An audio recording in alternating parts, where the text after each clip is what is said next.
Hey, welcome to Challenge Accepted, a podcast where we challenge each other to watch a movie or TV, and we must accept the challenge. I am Frank, and I'm joined by Thomas. Aloha, everybody. And today we are talking about Logan from 2017.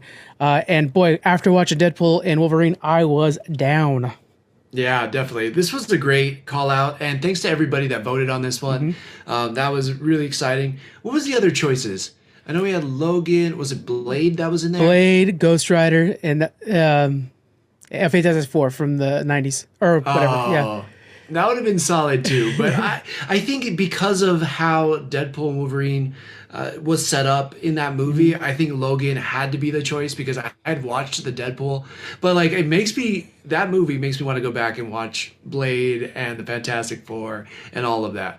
I don't know. How would you have felt about Ghost Rider showing up in that? I was the one voting for Ghost Rider. I was trying to get you, Ghost Rider, to vote that. And by the way, I just posted it over on Threads.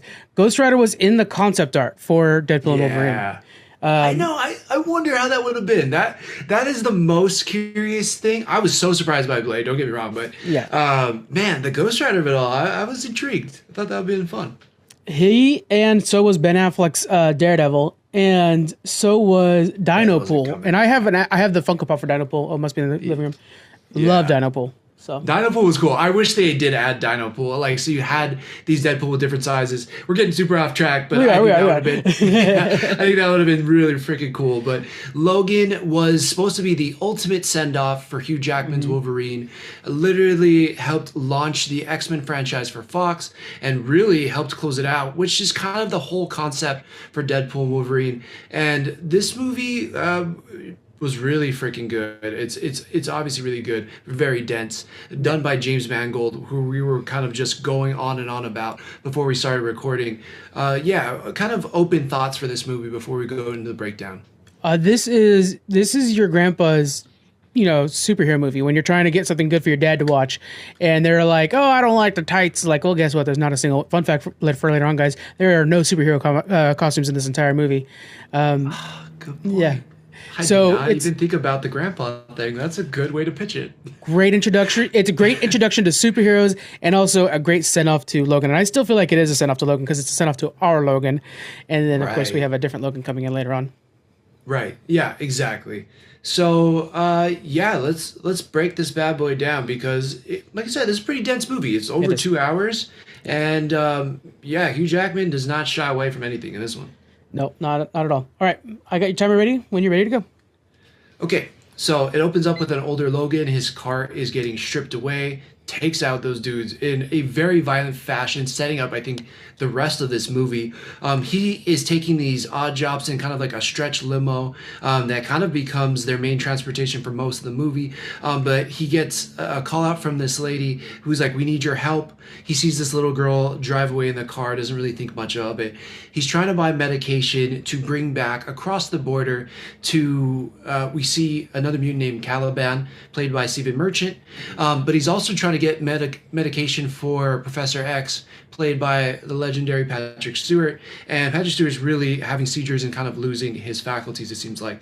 Logan goes back out on the jobs, and he is confronted by this guy with a metal hand, saying, "Hey, were you contacted by this lady? She has something that I need."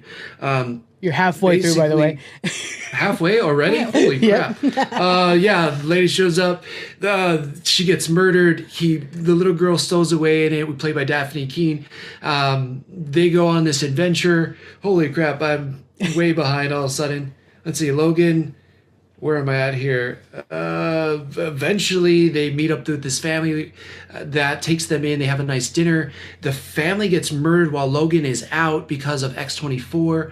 Patrick Stewart has a nice night, gets stabbed by this X-24 lookalike Logan. Very brutal scene, one of the roughest. They bury Xavier. From there, let's see. He walks up. Oh, they find these kids in North Dakota, which was the goal of trying to bring this girl over there in the first place.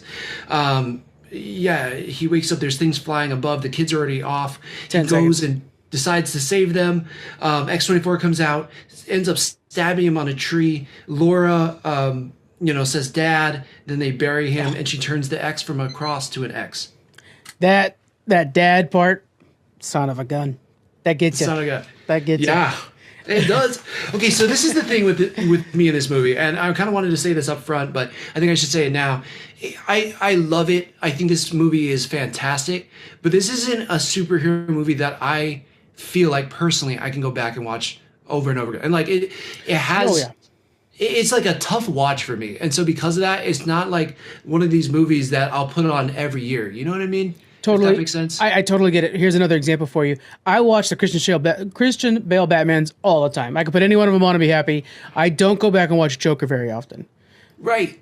Yeah, I think it's a fair comparison. Yeah, like this is so good and it's so well done, and it totally feels like the end cap to everything that we saw in Hugh Jackman's Wolverine life, you know. But it's rough and it is so violent and it's tough and he's so grizzled and he's so angry. And then what happens to Patrick Stewart? I might have to say that again. Planes above. What happens to Patrick Stewart's Professor X and how he kind of falls apart is so sad. And then how that also, they explain the rest of the X-Men not being there because of one of his seizures and it kills all of them. It's just like, it's so sad all around. It's a tough movie for me to watch in a lot of ways. I keep, whenever I'm not watching it, I forget that it's not like fully based off the comic book, because in the comic book, it's way more post-apocalyptic, right? And then, you know, you got Maestro, which is, in my opinion, like the best version of Hulk. He's like, not the best version, he's the coolest version of Hulk, in my opinion. He's so freaking dope. But he's such a good villain. So when you're watching this, you're like, oh wait, yeah, humanity is existing and doing just fine. There's Vegas, you know, like everything's fine. It's not but if you guys want some really good comic books, there's Old Man Logan, Old Man Hawkeye, Old Man Star-Lord, or I think it's called Star-Lord. I think there was a Star-Lord version. Those three, I read a bit of all of them, and phenomenal stories. And then the Maestro has his own run too, and that I read definitely for sure. I was all about the Maestro. So but it's a post world still. It's 2029. But what did you think of his car? I think it seemed futuristic in a sense, you know. You're like, okay, that looks like a new Chrysler, but also it kind of it sets the stage, and like, what could Wolverine do? Like, that's what it made me think. Like, if he was retired, what would he be doing out there, right? And again, I was telling you offline, I've been watching the Punisher series, and he's like a construction worker. It's like, what could Wolverine do that's not going to get him into a lot of trouble? And he doesn't, like, he's not a computer guy. No. You know what I mean? Right. And what I love is, first off, this is 2029, and he's got a lease on that car. And so it's like, and the car's a 2024, by the way. That's the part that I want to make sure to mention. Does that look like a 2024 car to you? It looks like they were trying to guess the future a little bit in 2017. Yes, that it does. Yeah, now that we're in 2024, it's like, I guess. I mean, the Cybertruck's ridiculous, but everything else is pretty much the same as it was in 2017, you know? Totally. When you had a pandemic to go over. But yeah, I like how he has a lease on that car that's a 4 or 5 year old car for him, 5-year-old car for him. So it's like, he's in a real bad spot that if you got a lease on a 5-year-old car still. And yeah, he's just driving people. You could tell he's like cleaning out vomit every night. He's having a hell of a time. And from what it looks like, he's saving what money he can, and he's trying to buy what prescriptions he can, and still kind of feed Caliban. He has to feed Caliban too. Why do you think Caliban's doing this? What do you think his motivations are for this? I think the legacy of Professor X is so great at this point, right? It's like, if you weren't going to be killed by, which who knows, but they seem to have figured out a solution to at least like contain his psychic blast from his seizures, right? It's like, why wouldn't you help Professor X? Like, I think any mutant would try, right? Even if you knew they killed the X-Men, but it was on accident. It's I love this movie. It's so good, but also like, the X-Men deserve better than that. Professor X deserves better than that. Wolverine, you know, but it's like, it's just, this movie's so perfectly done that you like, separate universe, please. But it's not. I specifically looked it up again. And there's confirmation that this is, after Days of Future Past, this is our X-Men. This is our, and it's like, damn, that sucks. Yeah, it does. It's a very sad ending to this whole thing. And again, this is not taking away from this movie because it's wonderfully done. It's wonderfully acted. The story, like, unless you think about the franchise too much, which that franchise, I mean, Deadpool calls it out, like, these timelines are so confusing. Yeah. Fox didn't even really know, I think, what they were doing at the time they were making these movies. Right. So it's understandable that it's kind of messy when you think about the details, but also like, you know, it's it's one last adventure for Professor X and Logan, and also like for him to carry out some type of legacy and to allow Logan to kind of go out to the pasture and have this nice redemption. And not that he really needed, but just a nice send off. Yeah, and I do think they kind of repair, but I think they have to they tend to damage that relationship first and then they repair it. Like one of the most heartbreaking moments of this entire film is when Charles is saying like, "You're such a disappointment" to Wolverine. I'm like, you know how many times he saved the world? Like he's sure he's gone out on his motorcycle for a while, but he's one of your most loyal X-Men, and he's still here after what you did. You know how easy it would have been just to put a couple claws in you and be done with it. And so later, right? But it's just such a sad thing, and then like it's like he has to redo.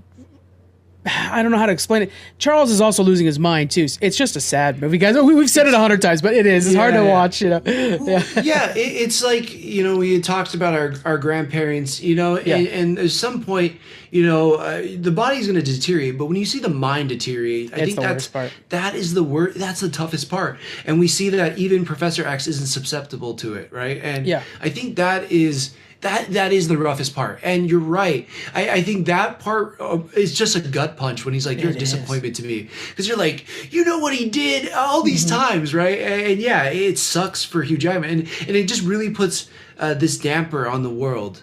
It's like, man, even the X-Men couldn't escape all this.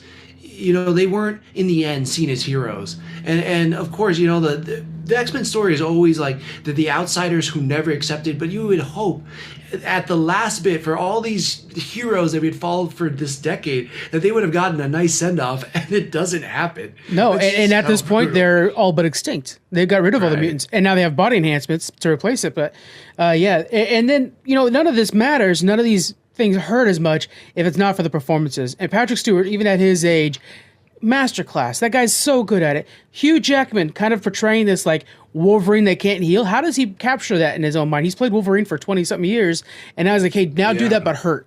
And it's like that's got to be hard for him to adapt to. Yeah. And it seems like he goes to a lot of dark places. And again, I think one of the highlights, Hugh Jackman is a legendary actor. Everything he's in, like, he crushes it, right? But I think we got to see so much growth out of him too in Deadpool Wolverine. You're like, wow, this guy can play Wolverine up, down, left, right. Like he can play so many different versions of Wolverine. It's incredible. But this was really him saying goodbye, and I feel it from his performance. But I also feel a lot of sadness from it, and I feel like he didn't want to say goodbye almost, but he had to. Yeah. And maybe that's what he was feeling at the time of making this movie. But also, like, James Mangold, who writes this, does some really deep drama. And it's just a culmination of these guys doing their best, but also like this sadness that they're able to bring out of this story and these characters. Yeah. It just it just hits you on so many different levels. It's like, I need therapy after this. The fact that it is their goodbye is probably a big motivator for them when they're portraying this, because famously this was Hugh's goodbye, but I don't remember it being so famously Patrick Stewart's goodbye, but it has to be, right? Like at his age, he's probably so. Okay. Yeah. Because I know like Picard was kind of I remember when Picard came out as a bastardization of like, how dare you bring back Jean-Luc Picard? He's such a legend from his time in the 90s. And then he like reforged the character and then gave it a second goodbye that was really well earned, and nobody knew he was coming back. So does that mean that Patrick Stewart's done with Professor Xavier? We don't know. He might have another go at it. I mean, we just saw him in Multiverse of Madness too, right? True. And I think that was a shock, a complete shock, because I was like, holy crap, it was like the Illuminati, and then you got the yellow chair coming out, and then it was the music, and you're like, what is going on? And then you see the movie, and you're like, wait, what? They just killed him off? So I think it was a surprise to everybody, and I kind of wish that Patrick Stewart's send-off in Multiverse of Madness, if that is the last time he ever portrays Professor X, it was...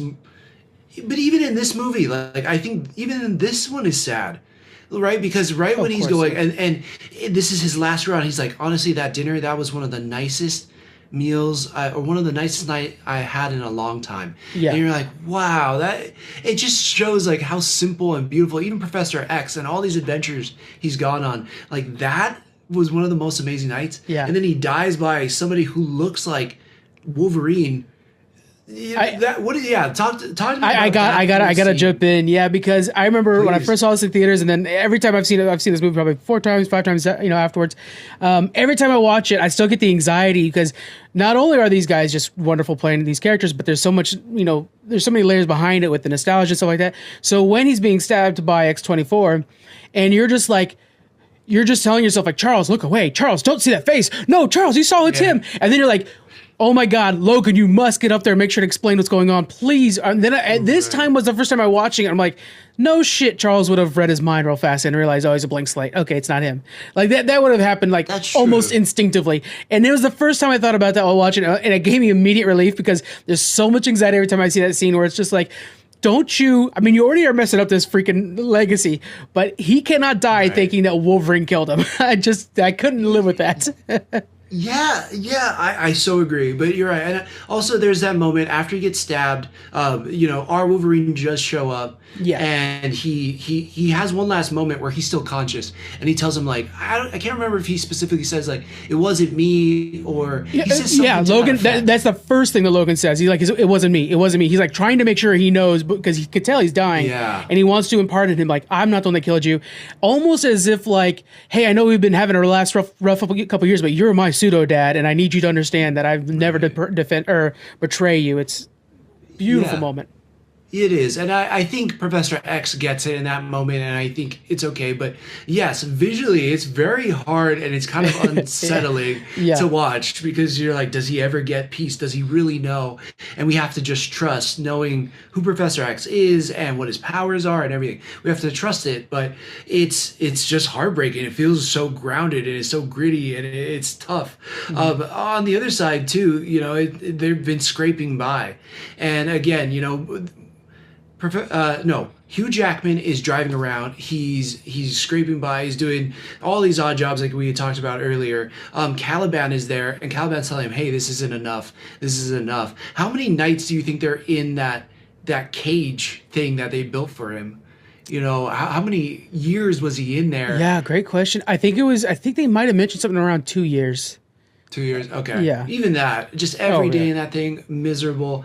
But this, what I'm trying to get at is this allows this moment for Daphne Keene's character, X-23, to show up. And, it kind of, again, kicks off this whole journey. I'm trying to think of, I think they're called the Reavers. But basically, it's all those people, they have all these like metal prosthetics and stuff, and they're trying to hunt down every mutant. But it's very clear to Professor X right away that that's Logan's son or daughter. Daughter. Even if it's not biological, right? I mean, in some ways, like even if he didn't like produce her, it came from Logan's DNA. And I love that it's kind of like Professor X's need to take care of kids is still there. It is. And that you notice how much his mind straightens out as soon as that kicks back in. Once he has a purpose, his mind immediately, like, it's like all the things start to focusing back in the line. He's like, welcome to the school of gifted. It's like youngsters. I'm like, yes, he's back. That was a really good move narratively to show him like rambling with the wheelchair just before that. And then all of a sudden, like, let's get you inside. Let's get you some breakfast. And then like ask her things. And like, as soon as he finds out that she has claws on her feet, he's like, oh, that reminds me of the cats and how they can have. And so like, he's like right away, the professor again. And it's a really cool move to kind of show like a purpose. Sometimes we see it a lot of times when people retire, they start to fall apart faster. Sometimes their purpose is what gets you going every day. I know for me, like if it wasn't for me recording a podcast, sometimes I probably would just be like chilling out on video games. Done that. right. It was really cool narratively, but Daphne Keene I think she was 12 in this. I think I looked it up. I think she's 12 in this, and already you're like, that's pretty good acting chops on that kid. Holy cow. Right. Because, I love it. In the introduction, and they're saying everybody's names and all that stuff. It's Hugh Jackman and Patrick Stewart and blah, blah, blah. And it was introducing Daphne Keene. Yeah. And when I saw that this last time, I'm like, damn, what an introduction. It is. To this movie, to that performance. I mean, she gets to do it all, right? And she feels like a Wolverine clone or a Wolverine daughter. Like, she really feels like it. It's so good. And then Patrick Stewart Professor X in this is saying, like, I've been communicating with her. And, like, Logan's like, you're crazy. You can't communicate with her. But it's just this tie-in and this relationship and these characters. It's kind of unexpected, and yet it works so well. And it's them, like, kind of falling apart and being at their worst while simultaneously showing us their best. And I think that's what's crazy about what this movie is able to do with these characters. So, I love that. They come in right off the bat. She's a terror, messing up these dudes, slashing them up. And even, Wolverine's like, what? Holy Chill out, kid. Well, but that's Wolverine when Charles found him. Is a lost, messed up kid who goes to the berserker rage mode a little too easily. And I since my last time watching this, I've learned more about the X-Men because of X-Men 97 and having to do some research and stuff. So I didn't know that Wolverine like literally has like the ability under the Marvel tab of Berserker's Rage. And like that's actually a thing of his. I just thought like, oh, he just is mad, he's just Wolverine. But no, like, and in this movie you could see him turn it on. And that's just Hugh Jackman capturing that. But now when I'm watching it again also, I'm seeing like, oh, Daphne Keane just turned it on too. And it was so cool to see her like, she's got this like jumping hyena rage in her, and you're just like, oh, get away from that kid. She's going to tear you up. That's one of my favorite things about comics. And it's one thing that I hear criticized a lot online, which is like, oh, all these characters have the same powers. But it's interesting in the right hands with the right writer, right director, everything. Even though they have the same power set, the moves can look different. Yeah. And so even though Wolverine is more hack/stab, she's very acrobatic. Like she's doing like jujitsu moves. She's doing like kind Black Widow. Yeah, with blades, and you see like the same personality, yet a different way that they're able to harness their fighting ability. And so I think that is so cool. It differentiates them while also making them the same. And right off the bat, killing all those dudes in that that rundown warehouse situation is so cool. Sets off the adventure. They eventually have to get to Vegas, I want to say, and this is like them bonding, right? Like Wolverine's very much like, you're reading this bullcrap, talking about the comics, showing that they exist in this world, and that it's, to him, it's just stories that media or that writers embellished, right? Like these are fictional stories of us on these adventures, and it never went that way. Although there's this one moment when he's looking at one of the comics and it's like him and Rogue, and he really stares at it a while. And I love this moment from Hugh Jackman because he's looking at it and he's like, no, that happened. Even if it wasn't exactly how it's drawn and painted here, this story did happen. So he's like trying to push back maybe his feelings towards the X-Men because of this comic popping up. And because he's trying to push it back, he's also like tearing down her love and admiration for the X-Men. I just think that this whole scene is just so good. When he's being flippant about it, he does mention like, only about 30% of this happened, and it didn't even happen like that. Doesn't mean that the characters didn't happen. And we know that Rogue was kind of that kid that he, in the first movie, that he was bringing into the X-Men, and like they had this bond of like the two outsiders that were like, what do we do? And she was being accepted, and he was still pulling away, and throughout all those specials, early movies, it was that duo. And their reaction to the X-Men is how we were introduced. Like they were our narrators essentially. And so, and then that one moment where, anyways, now I'm going back to the talking about X-Men movie, but, but yeah, so yeah, looking back at that, he's not just seeing like an old friend, he's seeing that kid that he had helped, and it's just heartbreaking. But he sees the next kid, right? The other kid he's trying to help right now. He's like, I can't screw this up like I did that one. She's dead because I helped her get into this universe. And next to Charles, who is a ticking time bomb. Right. Speaking about ticking time bomb, he goes off. He needs to try to find them a new car. And when he's out, Daphne Keane is there. She's watching an old Western with Professor X. I got a fun fact for that. Yeah. I can't wait to hear it. It's just such a great moment, right? But all of a sudden, everything starts going off and everybody is just frozen in the entire hotel.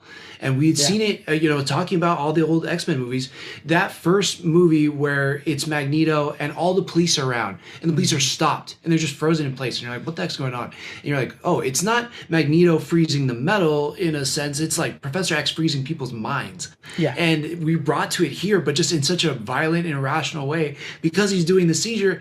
And it's so cool. Like I put that hallway scene where he's trying to like stab his way down on par with Inception when Joseph Gordon-Levitt is trying to get to the room because he has to set off the charges. It's great like this super iconic weird hallway type of situation, and it ends so cool. I love that scene. It's so brutal because it would have been really easy for them to show that the eyes don't move. But the fact that the guy looks over at him is like, oh no, they're cautious. or they are conscious. Yeah. They know that then he just goes and like ends them all and like, oh man, Wolverine, that sucks. Like I know what you have to do, but damn, that's the way to go. And honestly, what are they doing? They're stopping a dangerous mutant that's stopping all of Vegas right now. Like you can't blame them in a way. That's true. Yeah. It's true. It's like the villains are justified. The best villains are, and it makes sense. Like they're turning them, but also like they're terrible people. They're turning them into mindless zombie weapons, and there's this good push and pull, which that actor is incredible too. One of the main things I know him for is he played the older Loki recently, and then he also played Richard E. Grant. You got to give it out, Richard E. Grant. He's just the man. He's a fantastic actor. But he plays that main doctor in this too, who's kind of get pushed off. Like he doesn't really have a big part till like later on, or they just see it in flashbacks. But again, all of this stuff, they're slowly going to be stabbed to death, and Wolverine, with the help of Laura, is able to take the vaccine or whatever it is, or the medicine, and stab Professor X so that he can let everybody go. Meanwhile, like everybody around them is just dying. Yeah. So, so good. Just love that scene. And then Caliban too, which I think he changed a lot in the comics. If not, you'll know more than me for sure. Yeah, he's very different. Yeah, in the comics, he's kind of a buff dude, right? Yeah, he's buff, and he also kind of like they did a good job of making it more grounded, more human, because they always said it was going to be more grounded, but he kind of looks like a gargoyle, almost like Doomsday from DC a little bit. Yeah, okay. I have his I have some of his things pulled up here. He's kind of got a little bit of, to me, he looks like White Drax. He like yeah. That's a good way. Yeah. That's a good way to explain it. But I mean, in the comics, he looks more comic booky, I will say. Yeah, but Stephen Merchant does a great job playing him, though. He gives him a lot of personality.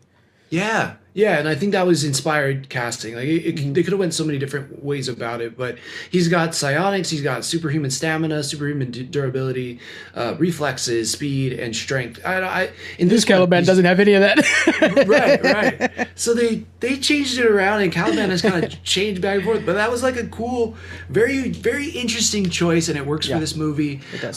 But yeah, he brings so much personality to it too, and we see it later on. He basically sacrifices himself as well. But one thing I also wanted to talk to you about was they see footage from where Laura is from, the labs that's in Mexico. And it makes sense why Gabriella is speaking Spanish and why Laura speaks Spanish and all that stuff, because these kids are grown up in this lab.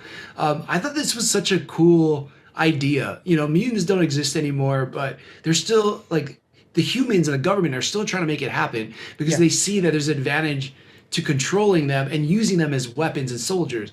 I thought, like, damn, that's such an X-Men way to to write this situation.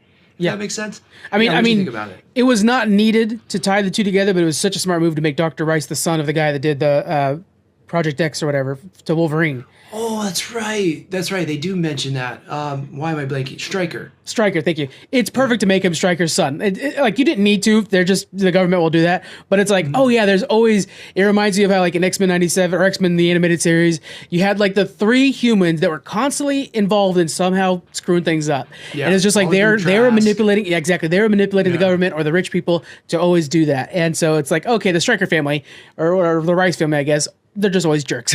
Yeah, exactly. And like they're always going to be this human opposition to the mutants. And it's so good. Casting, again, fantastic in this. But I like the lab too, because it's the first part where we kind of really see this gets the most X-Men for me besides the end with the kids. Like, you get to see all these different powers, and they kind of tie it back to some of the mutants that we had seen throughout, again, the Fox Universe X-Men. We get to see somebody who has ice powers. We get to see somebody who seems to have, like, stormish powers with electricity. And I don't know, the whole lab and bioengineering, it reminds me of Mr. Sinister. It just feels very X-Men to me. So it took this very grounded situation and then made it into a very X-Men situation that still felt like a grounded, gritty Wolverine story.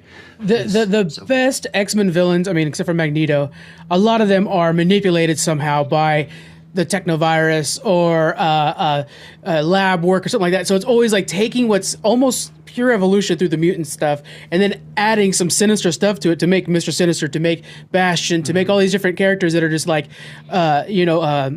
there's so many. I'm picturing. I'm blanking on everybody's names. But yeah, it's like they take the regular evolution of mutants, which is kind of like embraced as a good thing by both sides, really, and then all of a sudden just be like, hey, let's use it as a weapon. It's like what they do with the Jurassic Park guys. Like Jurassic Park's fine until they try to break out the stuff to make dino weapons, and then you got a problem. Right. Yeah, I think of it while you were talking about it, this popped in my head, which is like there's this idea of like destiny and what you're born into, and then science. Can science trump destiny and the way you're supposed to go, or whether you choose it or not, the way your life ends up, or is there a way you can kind of manipulate this through technology and science? And that's always seems to be the battle, and they bring it in here with the lab too. It's just like a nice added touch, and then also makes sense why Laura would be like Wolverine and why he wouldn't remember having a daughter. Like, I didn't have a kid with somebody. What are you talking about? But like here she is because of this lab experiment and stuff. So it's really cool. I just like that. Plus, at this moment, they're watching it on the phone in the car, and she's on the little dime or the quarter pony ride that you used to see all the time outside of grocery stores. Yeah, that was it's such a good moment. It's such a Route 66 road trip kind of thing to go on one of those little dime things. Infamously, she wants to steal these sunglasses, and then in Deadpool and Wolverine, she puts this on as like almost a superhero costume, and I was like, oh, perfect job. Whoever decided to do that, thank you very much. You made me happy. I know. That was so good. Such a good touch. But again, they're trying to get to North Dakota to see her and the rest of her kids. She remembers their names, starts spouting them off at one point, and he's like, what the heck, you speak the whole time? Which was also another nice added touch from her, because she was doing all of this silent and mute for most of the show. It's a lack of trust, right? Don't you? Is that were you getting from it? Like, she didn't trust Wolverine yet? Like, just like he didn't trust the X-Men? Yeah. Oh, good point. I didn't think about it from the. I thought about the lack of trust, but I didn't relate it to Wolverine. That's such a good point. Say more about that. Well, just because like Wolverine, he famously, I mean, even if you watch the animated stuff, he'll always kind of like leave, or he's like, it's kind of like Batman with the Justice League, like, I'm not officially part of you guys yet. I'm not going to wear that yellow costume yet. And then when suddenly he does, all of a sudden he's like part of the family, sees something that's missing from him, and then like she's like starting to see like, I don't have anybody else in this world except for Logan right now, and then she's mad because it's like, how dare you freaking give up on me? And then she starts spouting off these names like, this is my family, and I need you because I need your help with my family. It's exactly what the X-Men had too. Like, X-Men, like, need you with my family. And it's perfect. I would also just add that I think also like Professor X does enough to get through to her to show like he is a good man. Yeah. Like, despite the exterior or whatever you've seen of him, like, he's a good person in there. Yeah. And it's also, maybe that gives us as the audience a little catharsis. It does for me, where in that moment where, again, going back to Professor X gets stabbed by X-24, we also realize that when Professor X has his faculties with him, he also realizes that he is a good man, even before when he was like, you're a disappointment. Yeah. I think it makes it feel better when they finally have to bury him and everything. But it's just enough for Laura, and she really brings him and drags him almost to the finish line, drags him to see the rest of these kids. And this whole time that he thought it was a myth, like, no, they made it. They're there. It's like one of the more hopeful parts of this movie. It's such a through line on X-Men comics, as you're you're very aware of, is that there's always a Genosha. There's always some place that's an Eden that mutants can finally be free, and it's not going to work long because that's how X-Men comics work. You can't have that. That's not going to be cool. And so it's like, but I liked how this ended, how so many massive X-Men story arcs end with a promised land, or like, oh, look, humans are cool with us for now, or something like that. There's always a big thing like that at big X-Men arcs. It's like, oh, humans realize that they don't need to take away this is X-Men 3. They don't need to take away our genes, that we're equals with them or whatever. It's like, yeah, that'll last for about 2 months. yeah, definitely. But you're right. There has to be that conflict, but I like the glimmer of hope. Yeah, right. Exactly. And that there's a new generation of mutants out there, and maybe they'll expand and maybe they'll go on, and slowly we have to imagine, since mutants aren't around, and I'm sure biases and all that crap will pop back up, but we got to hope that the future will be bright. Logan realizes that these kids are getting hunted down, takes every last bit of that medicine to just go, and we talked about berserker mode, just one last ultimate hoorah, all out, just savagery, tearing down these soldiers as he's running through the forest, and just like some of the coolest stuff. That last jump and dive onto that guy into the tree, which we see later on comes back in Deadpool Wolverine again, is just so sick. You're like, he had this extra burst in there, and you're I don't know, it just gets me so fired up. To me, it was almost a reflex, because in X3 he does the exact same run through the forest, and I was like, he's kind of tapping into some memories in this one. He just knows, like, from what. And I actually read, when I was a kid, I read a novel, of all things, not a comic book, a novel about Wolverine alone in Canada, and kind of like roaming around doing adventures and stuff like that. And it was very much just him in the forest the entire time, and like this one girl he loved. And so it reminded me of that too, where it's just like some of my favorite Logan is when he's just kind of like on a motorcycle somewhere, and that kind of felt like it, right? Like, I'm going to do everything I can to make sure that this one small town's safe, and then I'll go on to the next adventure, or I'll go back to the X-Men and save the day again. But it was a little piece of that. It really touched something deep in me. The first reasons I liked Logan was he's kind of like, again, like the Batman. He'll jump in and out when he needs to. It's cool. Yeah, totally. And then sometimes, he just needs to be on his own. Very, very much the case in this. But you think he's kind of alone too. Like, how's he going to save all these kids? And they kind of find their power as well. There's one guy in there who gets triple teamed by the kids. That sounds way dirtier than I meant it, but it's like, there's a kid who has like forest powers. There's ice, and then I think it was like electricity. I think it's the main bad guy for a while, not the doctor. It was. I'm sorry, I had his name. Pierce. It was Pierce. Pierce. Yeah. Dude, he had one of the most brutal deaths in this. It was suffocation, frying to death with electricity. It was tough. And then the other kid too, like, that's kind of in charge of the kids. I don't remember his name, Nate maybe, or something like that. He had the ability to like move the earth, and like smashed one of them with a car. Like, there was actually smashed 24 with a car. But it was cool to see the kids like, all right, you know what? We know how to do these abilities. Let's shake and bake. So that was pretty dope. That was sick. Yeah, it was sick. And you're like, oh, wait, this is the X. So there was things like that would remind you of the universe you're in. But then there's times where it felt so grounded and gritty. This last fight scene is like, he's got no juice left in him. The medicine's wearing off. Pierce runs out, opens the gate for X-24. He comes out. Like, how the hell are they going to stop him? X-24 is absolutely Wolverine at his peak. Completely savage. All the governors off, dude's going nuts, and ends up stabbing our Logan onto the tree. And I remember the first time watching it before this, I was like, oh my God, like, knowing that he's not healing as much, that the drinking, I don't know if it's just the adamantium. I think they hint at that adamantium is finally getting to the point where it's just completely poisoning him and killing him, right? Yeah, he mentions that earlier. Yeah, and so he gets stabbed on the tree, and just thinking like, there's no way he can come back from what are the kids gonna do, And then we see that point of Laura grabbing the adamantium bullet, putting it in the gun, and you're like, oh my God, they're doing, like, she's gonna do it, and we see the side of his head get shot off, and you're like, holy crap, like, she did it. Yeah. Then we get to the speech. Yeah, that heartfelt speech. I'm gonna put a piece of it in here now, guys, so you guys hear it. But yeah, that speech, it hits me every time still, and it's so well done, and it's the goodbye for our Logan. It could be this hello to our next version of Wolverine.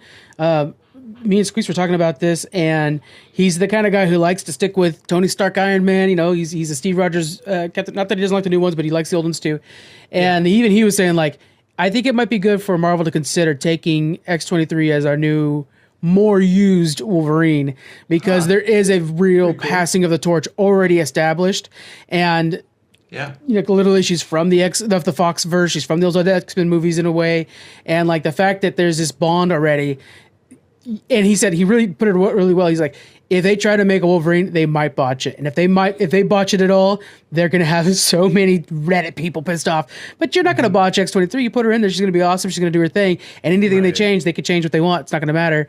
And those who know the comic books, there's actually quite a bit of Wolverines at certain points, So they could do anything they want.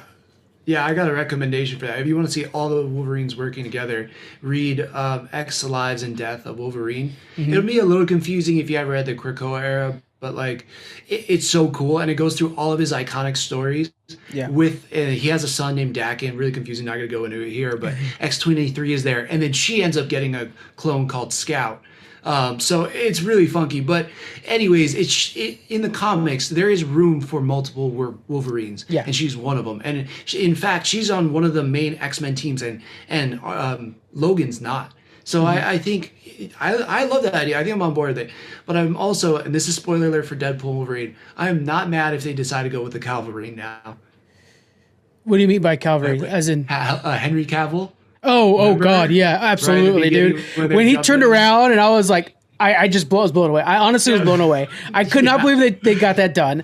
And then I was like, son of a bitch, he looks really good.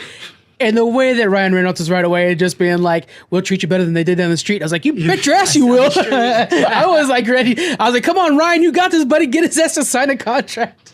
Yeah. Oh my God. If they just signed Ryan on to be a producer, he's like, I don't want to get in the red suit again. I'd be bummed, but I would be I would be very happy with him being a producer, getting all these actors on board and making sure these stories connect in a satisfying way. And have fun too. That's so important. And I think sometimes we kind of like do this fake fun thing that kind of just falls flat. I think like that was one of the problems with Marvel's, is it had a little bit of that. But there's something about Ryan Reynolds where he'll do a cutting joke about like, hey, you're entering the MCU at a down point or a low point or whatever. And it's just like, hey, they're embracing it. Don't worry, we're going to build back up. That's why I'm here, baby. You know? Yeah. So. I love that you bring that up because I think it relates back to this movie too. He's having so much fun in it. And I think Hugh Jackman is still having a ton of fun in it, but he's not playing it silly. And he's never played Wolverine silly. He's always played it straight. He's always played it like it's the most serious thing in the world. He plays it like he's about to win an Oscar. I see no difference in the amount of effort and level of acting from The Prestige, like I do in Logan or like I do in Deadpool Wolverine. And this movie, again, he plays it so straight and so committed that when we get to that point and he's dying on the tree, you feel it. You feel so sad when he is devastated by what Professor X is seeing or his death. Like he's so distraught in destroying the car. I don't know if there can be. There has to be another person that can play Wolverine. I know that Ryan Reynolds posted something online that said there's only one Wolverine ever, and as of right now, that is sort of true. I think Henry Cavill could do it. I think eventually we will need to see a different Wolverine or person portray Wolverine because the character's too iconic. The character's it means too much to people. And I feel lucky that we've even got to live in a world that Hugh Jackman took this on and that they gave him the shot to be like, he's going to be Wolverine, and that somebody dropped out because he wasn't the original person cast to play them. So I just think that it was so amazing how all of this destiny has happened. And to get him back now in Deadpool Wolverine is just like, I don't know. I don't want to use this word because it seems dramatic, but to me it does. It's like almost a miracle that this happened and that we got it as good as we have for the last 20 years. And then again in 2024. I'm desperate that you guys check out that MCU book that we've spoken about a year ago. It really talks about how Kevin Feige and Hugh Jackman were outsiders, right? I mean, Kevin Feige was the assistant. Hugh Jackman was the guy who didn't know what Wolverine was, and they were sneaking him comic books. And now look at where we are 24 years after that. Two icons of the industry and that are forging the future of Marvel. It's something else. By the way, I looked it up. Best actor of the year. I was looking it up while you were speaking. Gary Oldman for Darkest Hour. Good movie, great performance.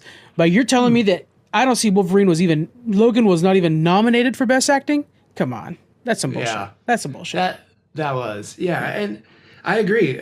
Like there was. It's sad that. What comic book movies have received an Oscar or nomination? I know Joker. I know the Joker from The Dark Knight. Why am I blanking on his name? Heath Ledger did. Post-mortem. Yeah, he got it posthumously. And it's BS because there has been a lot of talented actors, and I think Hugh Jackman deserves some type of acting credit or award or something for what he's done for Logan. And yeah, you don't get to Deadpool and Wolverine though without having Logan. I mean, it literally kicks off the movie. I think they handled it so well. Yeah, I think they handled it well. Do you think that the Logan that we got in this one that dies on the tree, is that the same skeleton and corpse that we got in? You think so? I think so. Okay, you don't think it's like a nexus point where there's something branching? No? I think Deadpool's just totally screwed. And I was actually like, this is so distasteful. I don't know. I was like, this feels like blasphemy somehow. I thought the same thing, but at the same time, I was like, I can't fault him. It's kind of a sick way to do it. Yeah, like now you just got it out of the way. It's exactly how Deadpool should enter the MCU. Is like, hey, remember that thing you guys probably the most adored moment in all of the everything that you guys just I'm gonna smash it against trees. It was people's heads singing in sync and stuff. It was rough. It was rough, but yeah, it was. God, that movie was so good rough, though. But it was fun. It was fun. I do want to touch back real quick on a big moment that we didn't talk about too much, and it was with the Rancher family. And I think I just want to touch it because I know people will mention if we don't. How much the Rancher family was kind of showing Logan and Charles a life they could have had if they just didn't do the X-Men. And then I think when the family is brutally attacked by a senseless murderer, it shows that like if you didn't have the X-Men, this would happen a lot more often. So it was so sad to see them go, but also kind of showed like, Logan, we live this life. We're cursed, but we're also, if we keep out there being the bastions, the bulwarks to this, we can defend against it too. Man, clip that. That's so well said. I didn't think about that again. I agree. I agree with you on like the life side of things. I was thinking about that. I was like, man, they could have just been family people and been on the farm and just hanging out and busting each other's balls every day. But I didn't even think about if they weren't there, more of these crazy mutants or whatever, or just because the Ranchers showed up. Remember how those other Ranchers showed up with guns? Like. The Ranchers, not X-24. No. I'm talking about the Ranchers and X-24 came, right? I'm talking about the family and then the X-24 came. Yeah. But X-24 showed up, was there, and the other like evil Ranchers showed up to shoot him up. And it's like any other day, like there's also protecting you need from humanity and stuff like that. Like there's right. So yeah, it kind of shows that like even if X-24 didn't show up and brutally do this, they were also having a troublesome night. They were constantly having their water shut off and stuff. Yeah. Yeah. Good point. Man. Yeah. Well said. Yeah. That's the cool thing about the mutants, right? It is a representation of marginalized groups out there. Yep. And while that is, and it has been, at least in modern comics, like been the focus, like we need to protect our own. The mutants still like have been heroes for regular humans as well. Right. They're still out there protecting. In one of the new X-Men comics, I think from like a run in 2022, they have a base in the middle of New York City, and they can get to this giant monster before everybody else, before the Avengers, before the Eternals, like anybody else. And so they end up, or for Spider-Man even, and they end up defeating this monster and saving the city. And people are like, Cyclops says something along the lines of like, yeah, I think regular people need to know we're out there for them too. I'm like, damn, that's what it's about. And yes, so on so many levels, this movie understands what the X-Men stand for, what they're about, what Logan is about, what this world is. So well done when you start like really dissecting it from so many different angles, including from a comic book origin. And on that front too, because right now the X-Men comic books are basically split into three, right? Uncanny X-Men, I believe it's the Uncanny one out of New Orleans, is the one that's focused on saving humanity. There's like one that's saving humans, one saving mutants, and then one building the school again, I want to say. I'm not entirely sure. So, but it's the Uncanny X-Men from New Orleans that has like my favorite team that's doing like the human saving. Nice. I got my pull list ready to go. I got to go to my local comic book shop and pick up all the books. But, dude, just a little inside baseball. Like, I started with House and Powers of X because I had not read comics in so long. I've read pretty much almost everything up until I'm almost to the end of 2022. So that's like over 200 comics. Damn. But it's been amazing, and I think that whether you like modern X-Men comics because you've been there so long, these stories are so rich. It still resonates with people. Look what X-Men 97 has been doing. It literally it set the internet on fire for us on threads and everything, and it's just like these stories are so transformative. And then you get an actor like Hugh Jackman and all this. It's just like, Yeah, I hope X-Men stories never go away. I hope that they continue to evolve it. It seems like they have. And again, I don't think they're not seen in as positive of a light if not for Logan. You know what I mean? Yeah, on a prestige level, right? Is that what you're saying? Yeah, okay, yes, yeah, exactly. Unfortunately, X-Men will always be relevant because it's about marginalized people, and unfortunately, that'll always be a thing we have to be concerned about. So, X-Men will always have a home. Maybe 1,000 years from now, we won't. I know. At that point, we are the X-Men. We'll be all mutated. yeah, exactly. It's such a good one. What is your most iconic scene? Let's jump into that real quick. What's your most iconic scene from this movie? I think it's got to go. Yeah, I think it's got to be him running through the forest after he's taken all the virus or whatever. I don't know why I keep calling it a virus, but it's like that green goo, venom or something. It's the Hulk of something. Hulk juice. Hulk juice. For me, it's X-23 showing that she has blades for the first time, showing that she has claws for the first time. That to me was a moment when it was like, oh snap, we're on a whole new playing field. Somebody else is on the board. And even when Logan is surprised by it, that was just a really cool moment all around. Yeah. That's fantastic. And I gotta say, the seizure moment in the hotel for Professor X. Oh, that is a good moment too. Yeah. Just seeing everybody stopped in their place and then him freak out and then Wolverine clawing against the wall to try to get in the room while murdering people. That is a really good one. Damn. Okay, so here's the thing, guys. Just some of what we're trying to do here. We're trying to each pick an iconic scene, and then we're going to share that scene on social media so that you guys can share along with us. So that's why we're trying to narrow it down to an iconic scene each. So, but this week we chose 3. So just get ready, guys. but yeah, so we'll try to share these clips online too, so you guys can enjoy them along with us. It'd be really cool. Yeah. Mm-hmm. Yeah. Are you ready for some fun facts? Let's do it. All right. So the decision to make Logan R-rated was not a last minute. It actually was the first thing they wanted to do. They were like, this is going to be an R-rated one. And it was influenced by the success of Deadpool. That's the one that oh, you know what? You could do R-rated superhero movies. That's great. Know. I love it too because the call out in Deadpool 2 is we launched this whole R-rated superhero thing, and then Logan had to up the ante and die in his movie. Well, you know what? I'm dying too. Yeah. And so I just love that meta commentary from Ryan. And he has that, and it's so funny when he does, because actually I got the 3D printer, maybe I'll do it.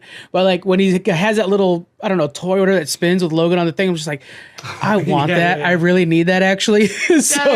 That would be a sick kind of table ornament or whatever. It really would be. Cool. All right, so Mangold drew heavily from classic Western films like Shane and Unforgiven. The influence shaped the movie's tone, setting, and even character arcs, making Logan feel more like a modern Western. Matter of fact, they are watching Shane in the hotel room. Nice. So that was the movie that inspired the tone for this whole film. Wow. Okay, I'm so stoked you brought that up because I was going to ask you. I was like, "What was that movie?" Whenever I think of classic westerns, unfortunately, I'm not that diverse there. So I think of Clint Eastwood or John Wayne. But I'm I don't recognize this one. So, but she repeats the line in the last speech to the kids, right? Isn't that what one of her last quotes is from? Isn't it from the movie? That sounds right. I'm not 100% on that though. There's I think she says something like, "There's no love when the dying happens," or there's no something. It's super iconic. Yeah, I'll look it up. I tell you, the line for me that will always be iconic is from Deadpool and Wolverine when she's and actually they didn't even use it in the movie, which is crazy. It was just from the trailer when she says, "You were never the right guy until you were." And I was like, oh, dude, that's so good. But in the movie, she doesn't say that last part of it. And I was like, what? That's baloney. Yeah, you're right. I noticed that too. That's a little side note for Deadpool and Wolverine if you're in it with us here. While you're looking that up, Daphne Keane, who played Laura in X-23, was only 11 years old during the filming of this movie, which is incredible. She has such good acting chops. Her audition tape was so impressive that James Mangold immediately wanted to cast her, despite initial reservations from the studio. Her portrayal of Laura significantly added emotional depth. So the studio's like, I don't know. And he's like, no, I'm telling you guys, she's the future.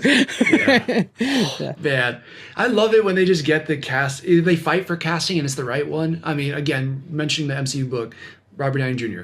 Yep. Disney did not want Robert Downey Jr. or Marvel Studios at that time didn't want Robert Downey Jr. So funny. And he was like, no, we need Robert Downey Jr. Best decision ever. And so much so that they can't let him go ever. I don't want them to, honestly. I know there's so many people who are like, oh no, he's going to play Doom. That's such lazy casting. You know what I'm excited for? I'm excited to see Robert Downey Jr. in a Marvel movie again. I don't care. I'm so happy. Yeah, oh, tell me about it. And trust me, guys, we'll sell you on it by the time that movie comes out. Yeah. We're gonna have a ton of reasons why that makes sense. There are no traditional superhero costumes in this entire movie, and there are minimal practical effects. They filmed in where was it? Gosh dang it, I just lost that part. New Mexico, Louisiana, and Mississippi.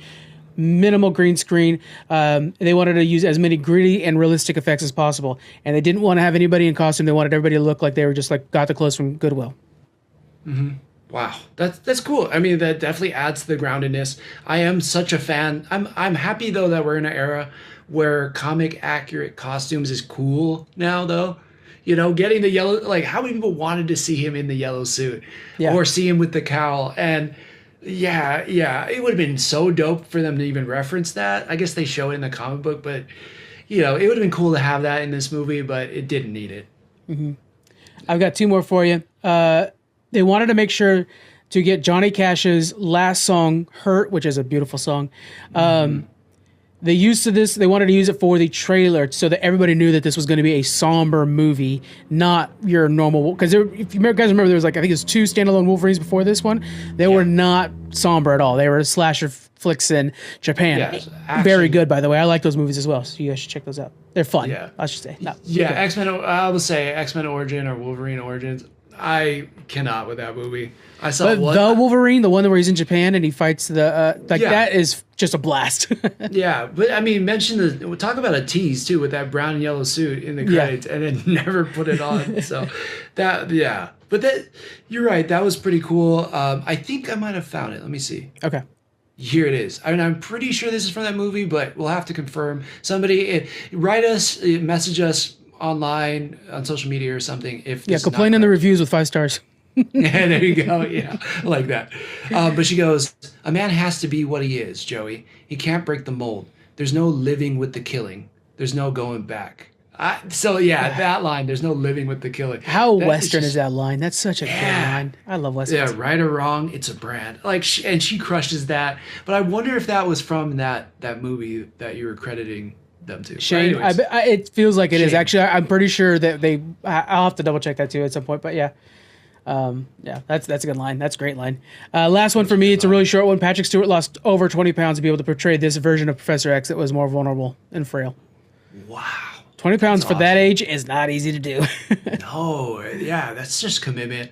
Yeah. Though this movie is just a time capsule in some ways too of everything that was great about that X-Men series. And again, now we've gotten, the send-off with Deadpool Wolverine. But at the time, not knowing we would ever get anything like Deadpool Wolverine, this was just a movie. You're like, God, did you see that Logan movie? Even if you weren't like a comic book fan or you had fallen off the X-Men, you went back to see this because you wanted to see what Hugh Jackman's last send-off was or Patrick Stewart's last send-off was. And wow. And I reflect back on when I was a kid and, the first time I watched the X-Men movies and running around the house doing the shing, shing, whatever. Yes. And then right? as an adult in 2017, leaving the theaters after watching this and just feeling the impact of my entire life, watching the same actor play Wolverine, one of my favorite characters, and the graceful and heroic way he went out was just like, man, this is some high cinema. And it was the same feeling I got out of Endgame too, where I was like, that was 10 years of storytelling, and it felt like 10 years of storytelling. And Logan saying goodbye, and the daddy line, that felt like a completion of so much storytelling. It was beautifully done. Yeah. It was like we got to be Laura for a second and be like, Daddy. Yeah. And then, it hits you so hard. So, Before we call it a night, I do want to make sure to get your score on this. We're going to put out a post for that, and we got to do it on Letterboxd to keep forgetting about that too, but out of 5 stars, what are you thinking on this one? Yeah, so I think it's pretty damn near perfect. But again, for rewatchability, I do love a movie where I can endlessly watch it. I think I'm going to go with a 4.5. Like, there's just some things that just don't... I don't love... There's, like, interesting pacings in it, but it adds to the weight in the drama. But it's not necessarily, like, I love it. You know what I mean? Like, I know this could be a perfect movie for a lot of people out there. It's just not a perfect movie for me, I guess. So for that, 4.5.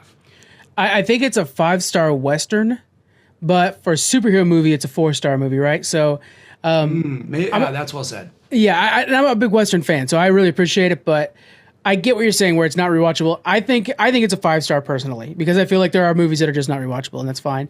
But Yeah, I recognize why rewatchable you're for not me. 5. You know what I'm saying? It's kind of tough. Yeah. I'm a little bit too soft. I think like this makes me too sad. I don't know, maybe like Captain me too. America, Winter Soldier or whatever. Because there's he's alive, everybody's alive at the end. I think that's good. But but again, it's just stellar performances all around. Really well written show. James Mangold crushes it. This also makes me think too. I need to watch more westerns. We got to do some more westerns. Tombstone. Remember how much you were blown away by Tombstone? Oh yeah, I mean, Tombstone was one of those movies I did watch when I was growing up. But like classic John Wayne, classic Clint Eastwood. Like I don't have a lot of experience there. I have a lot of experience with them, so I will be happy to pick a couple good ones for you. There's an era called the spaghetti westerns, and they were just so fun to just pick up and watch. I just watched a cheap ass. It was like you didn't know any of the actors, some like really cheap western movie a couple days ago, and I was like, man, this is just a solid good western movie. I'm okay with it. Was a little cheesy. Costner's Horizon? No, I am looking forward to watching that. Actually, I'm waiting for both parts to come out, so we'll see. I'll give it a fair review. I know. Yeah, for those of you who don't know, Frank has talked about that before, and we still haven't watched it. So, anyways, I'm waiting for it to fully come out. Like I don't think it's fully out. It's supposed to come to Peacock, I believe, but I'm waiting for it to be all the way out. So we'll see. It's a 2-part big ass movie, so it's gonna be a bit for me to get through it all. Yeah, 100%. But I think you crushed it. Very good Western. Maybe not the best superhero movie in a way. I don't know if that's a good way to describe it, but fantastic movie all around. And man, James Mangold, Hugh Jackman, Patrick Stewart, Daphne Keane, crushed. James Mangold, by the way, we're talking about it off mic, is the one working on the prequels. Prequel's not fair the way you say it. Dawn of the Jedi. He's working on a Star Wars movie that takes place thousands to thousands of years before the events of Star Wars that we know today. That's going to be the foundation of what the Force is and how the Jedi use it. So if you like James Mangold, hopefully he takes that one seriously as well and really crafts something good because I think it can be very important for the future of Star Wars. Yeah, absolutely. And I think it's in good hands. I think the guy can handle big franchises. So, wow. Yep. Loved it. So we have something coming up. I'm going to be out of town. Got to go to a wedding, but I do have a challenge for you. So we're going to keep it nice and light. Let's do it. Something fun. And what I wanted to do, I was thinking about, we haven't done some childhood cartoons in a while. Mm-hmm. We had Reading Rainbow. We had DuckTales, Gargoyles. Yeah. I was like, what else was really impactful? So what I've decided to go with is a couple episodes of The Fairly Odd Parents. Oh my God, so good. Oh man. Oh, I've already got fun facts for that too. Oh, hell yeah. Do you? Okay, yeah, sweet. I do. To be frank, I just pulled off like top episodes from Fairly Odd Parents, and these ones sounded interesting. I don't know the episode numbers, but this one is titled Channel Chasers. Okay. And then the other one, just because it sounds fun, and what kid doesn't want this, Christmas Every Day. Okay. So Channel Chasers and Christmas Every Day from The Fairly Odd Parents. That was a real fun, light show. I was a little too old for it, but my brothers were younger, so I still watched it with them. And it's just a fun, light show. That was a good era, like when SpongeBob and Chalk Zone and all those Danny Phantom. That's good. Good pick. Yeah, it's great. Yeah. I likewise too. My sisters were more fans of this, but I was like, you know what? I remember enjoying this. I'm like, you know what? Let's kick it back. Paramount's been crushing it. Let's see some Nickelodeon. I have a playlist of trap remixes that I love, and a lot of them are like theme songs. The Sailor Moon one, guys, it slaps. But I got a Fairly Odd Parent trap remix off the theme song. It's so good. I'll link to it when that episode comes out. That is not what I thought you were going to say. When you said trap remixes, I was like, what? Wait, where are we going with it? That's amazing. 100% want to hear that. It is so, the way the beat drops, like, oh man, it's so good. Yeah. That's going to be on the post too for the episode. It definitely will be. All right, guys. Thank you very much for joining us, guys. Again, drop us a review, 5 stars. We appreciate it. And follow us on all our social media places. We're posting stuff all the time. All right, guys. We'll see you later. Bye. Aloha.